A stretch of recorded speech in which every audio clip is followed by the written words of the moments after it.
Berbagai penyakit akan menghantui bila kita kada bisa menjaga pola makan dan gaya hidup.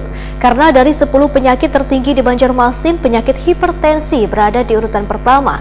Bahkan dalam 3 tahun berturut-turut, penyakit hipertensi ini tertinggi di Banjarmasin.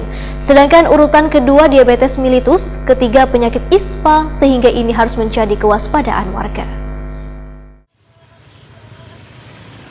Berbagai penyakit akan menghantui bila kita kada bisa menjaga pola makan dan gaya hidup. Karena dari 10 penyakit tertinggi di Banjarmasin, penyakit hipertensi berada di urutan pertama. Bahkan dalam 3 tahun berturut-turut, penyakit hipertensi ini tertinggi di Banjarmasin. Sedangkan di urutan kedua, diabetes mellitus, ketiga penyakit ISPA. Penyakit-penyakit ini sudah mulai bergeser antara penyakit infeksi dengan penyakit lifestyle atau gaya hidup, sehingga harus menjadi kewaspadaan warga. Demikian dipedahkan Kepala Dinas Kesehatan Banjarmasin Dr. Mahli Riyadi, Wahitakuni Prima TV jelang tengah hari Selasa 11 Januari 2022.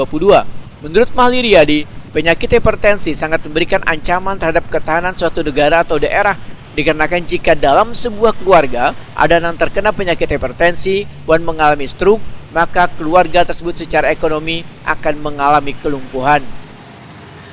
Karena ini penyakit yang memberikan ancaman terhadap ketahanan suatu negara, ketahanan suatu daerah. Kenapa? Ya, karena apabila kepala keluarganya yang menderita hipertensi dan mengalami stroke, sementara istrinya tidak bekerja, anaknya ada 4 orang, maka satu keluarga itu akan mengalami kelumpuhan. Karena kepala keluarganya mengalami stroke. Orang hipertensi itu kan berakibat pada stroke. Nah, dan penyakit hipertensi sekali ada penyakit terbanyak di Banjarmasin. Otomatis menjadi ancaman serius kan?